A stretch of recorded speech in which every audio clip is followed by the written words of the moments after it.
నమస్తే మిత్రులారా, నేను జర్నలిస్ట్ రమేష్ని. నిన్న కేటీఆర్ గారు విచారణ ముగిసిన తరువాత నుంచి కానీ మొదలైన నుంచి కానీ చూసుకుంటే తెలంగాణ రాష్ట్రంలో ఉన్న మెయిన్ స్ట్రీమ్ మీడియాలు, సోషల్ మీడియా అన్నీ కలిసి కేటీఆర్ గారు నీళ్లు నమలిండు, 300 క్వశ్చన్లకు సతమతం అయ్యిండు, అసలు కేటీఆర్ గొంతుల్లో భయం పడతా ఉంది, ఆ ప్రెస్ మీట్లో దమ్ము లేదు అనుకుంటూ మీడియా ఛానల్ వాళ్ళు, అదేవిధంగా కొన్ని పచ్చ మీడియాలు ఉన్నాయి తెలంగాణ రాష్ట్రంలో, ఆంధ్ర తొత్తులుగా తెలంగాణ రాష్ట్రంలో పనిచేస్తూ ఉన్నాయి. ఆ మీడియాలు ఇష్టమట్టినట్టుగా రాతలు రాస్తూ ఉన్నాయి.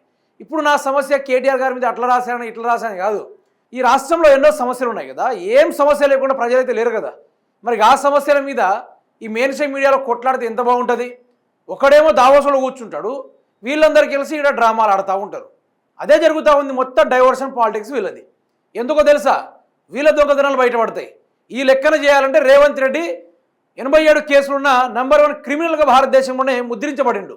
ఓటుకు నోటు కేసులో ప్రధాన దొంగ ముఖ్యమంత్రి రేవంత్ రెడ్డి గారు. నిన్న కేటీఆర్ గారు చెప్పినట్టుగానే బ్రహ్మానందం గారు జూలై సినిమాలో దొంగతనం చేసి అప్పటికప్పుడు దొరికిపోతారని చెప్పిండు కదా. యాజ్గా రేవంత్ రెడ్డి గారు మూసీలో దొరికిపోతాడు, రియల్ ఎస్టేట్ దందాల కాడ దొరికిపోతాడు, ఈ మధ్యలో మైని కోల్ బ్లాక్ టెండర్లో దొరికిపోతాడు, సోలార్ స్కామ్లో కూడా దొరికిపోతాడు, లగచర్ల 3000 ఎకరాల భూములు ఆడ దొరికిపోతాడు, హెల్త్ పాలసీ పేరుతో 9300 ఎకరాలు ఆడ దొరికిపోతాడు, హెచ్సి ల్యాండ్ 400 ఎకరాలు వాటిని తాకట్టు పెట్టి 10,000 కోట్ల రూపాయలు తెచ్చి అక్కడ దొరికిపోతాడు. దొంగతనాలు చేసేది ముఖ్యమంత్రి పొజిషన్లో ఉండి చేసేది దొంగతనాలు ఆయన చేస్తాడు. కానీ సిట్ నోటీసులు మాత్రం, సిట్ కమిషన్లు మాత్రం ప్రతిపక్షాల వాళ్ళకు అందించే కార్యక్రమాలు చేస్తారు.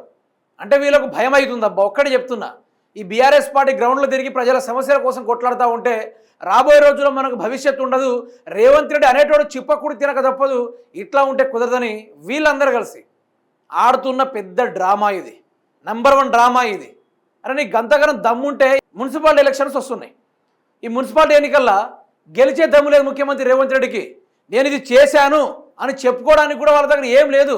ముఖ్యమంత్రి రేవంత్ రెడ్డి గారు సభలు పెడతారు. ఇప్పుడు సభలు పెట్టి వీళ్ళు డబ్బులు తిన్నారు, నేను విచారణ జరిపించిన, కేటీఆర్ని జైల్లో వేస్తా, ఇంకొన్ని రోజుల తర్వాత కేసీఆర్కి నోటీసులు ఇస్తా అనుకుంటూ ఈ నానా రకాలుగా వీళ్ళు మాట్లాడుతూ ఉంటారు. కానీ రేవంత్ రెడ్డి ఎన్ని ఎత్తుగడలు వస్తున్నాడో ఈరోజు బీఆర్ఎస్ పార్టీ గంత బలంగా ఏర్పడుతుంది. తెలంగాణ రాష్ట్రంలో బలంగా ఏర్పడుతూ ఉంది. ఈ మున్సిపాలిటీ ఎన్నికల్లో జెండా ఏ విధంగా ఎగరిస్తుందో మీరే చూడండి. కావాలని గెలుక్కొని మరి వాళ్లకు భవిష్యత్తునిస్తా ఉన్నాడు ముఖ్యమంత్రి రేవంత్ రెడ్డి. ఈరోజు గెలిచే దమ్ము లేదా ఆయనకు? ఒకటే చెప్పాలంటే గెలిచే దమ్మే లేదు. ఇంకా ముఖ్యమంత్రి రేవంత్ రెడ్డి గారు మళ్ళీ ఇప్పుడు వస్తున్నాయి కదా ఎన్నికలు, ఇప్పుడు మళ్ళీ చీరలు పంపుతాడు. ఎక్కడ చీరలు పంపుతున్నాడో ఆడ ఇక ఎన్నికలు వచ్చినట్టే లెక్కన. చీరలు పంచిన కాడ, డబ్బులు పంచిన కాడ, మీటింగ్లు పెట్టే కాడ ఆడ ఎన్నికలు వస్తున్నాడు అర్థం. ఇక ఎట్లయిపోయిందంటే వీళ్ళ వ్యవహారము, దొంగతనాలు చేసేది వీళ్ళే, కానీ నింద ఆరోపణలు మాత్రం పక్క వాళ్ళ మీద. ఇప్పుడు సిట్ కమిషన్ విచారణ ముగిసిన తర్వాత అసలు ఏం జరిగేదనేది V6 మంచిగా రాస్తాడు. ఒకసారి వినండి. ఇక ఎలక్ట్రల్ బాండ్ల కోసం బ్లాక్మెయిల్ చేశారా? ఫోన్ ట్యాపింగ్ లిస్టులో ఉన్నోళ్ళ నుంచి మీ పార్టీకి విరాళాలు ఎందుకు వచ్చాయి? 230కి పైగా ఫోన్ నంబర్లు చూసి కేటీఆర్ పై సిట్ ప్రశ్నల వర్షం, దాదాపు 7 గంటల విచారణ. గిదే ఈ లత్కోరు మాటలు, ఈ పనికిరాని మాటలు ఇట్లనే వర్షం వర్షం కురిపించారు. క్వశ్చన్ల వర్షము ఏం కురిపించారు? ఆడ ఆధారాలు లేదు, తొక్కలేదు, తోలేదు. ఆ చిన్నపాటి అర్రల మీటింగ్ పెట్టిర్రు, ఆడ నలుగురే కూర్చున్నారు, ఈయన కూర్చున్నాడు. దాని మించి ఏం జరగలేదు. ఆడ 7 గంటలు అంటే ఏంది అది? అది ఏమైనా UPSC ఎగ్జామా? గుర్తు తెలియని వ్యక్తుల నుంచి బాండ్లు సేకరించడం పైన ఆరా. సంధ్యా శ్రీధర్ రావును బ్లాక్మెయిల్ చేసినట్టు ఆధారాలు చూపిన సిట్ తనకు తెలియదని కేటీఆర్ చెప్పడంతో రాధాకృష్ణరావును పిలిపించి వివరాల సేకరణ.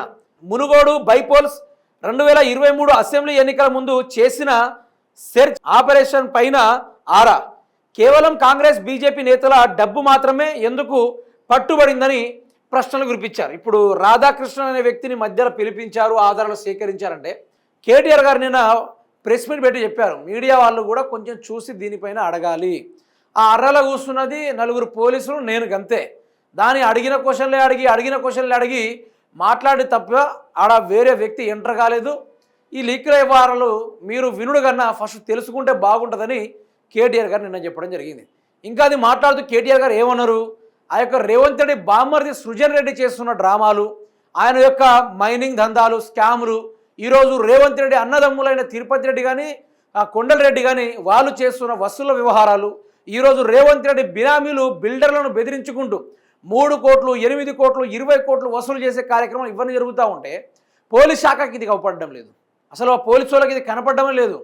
డీజీపీ శివధర్ రెడ్డి కావచ్చు, ఐజీ గారే కావచ్చు, లేకుంటే కమిషనర్ గారే కావచ్చు, వీళ్ళెవరికి అవపడడం లేదు.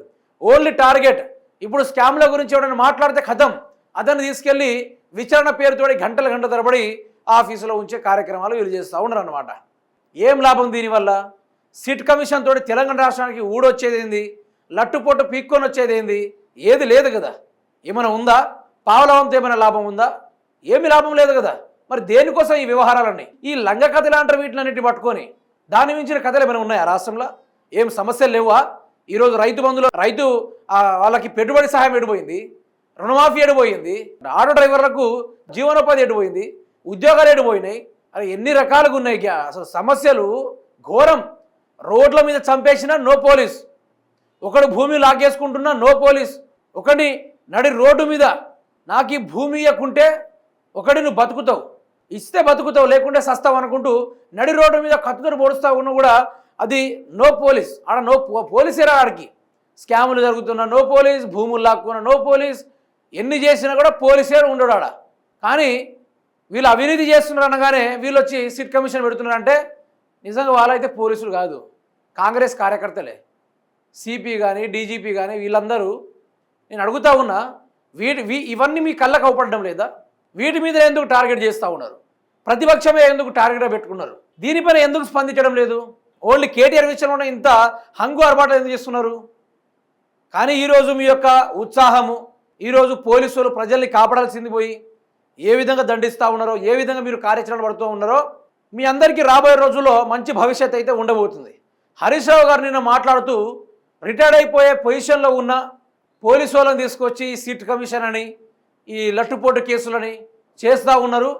మీరు కూడా మీ విధులను మర్చిపోయి నానా రకాలుగా ఇబ్బంది పాలకు గురి చేస్తూ ఉన్నారు. నేను మాత్రం ఒకటే చెప్తున్నా, మీరు రిటైర్డ్ అయినా, ఏ బొక్కలో జొర్రినా, ఏ తొండల్లో దాక్కున్నా, ఈ సప్త సముద్రాలు దాటి అవతల ఉన్నా కూడా మిమ్మల్ని మాత్రం గుంజుకొచ్చి మరీ జైల్లో వేసే బాధ్యత నాదనుకుంటూ హరీష్ రావు గారు తనదైన శైలిలో వార్నింగ్ ఇవ్వడం జరిగింది.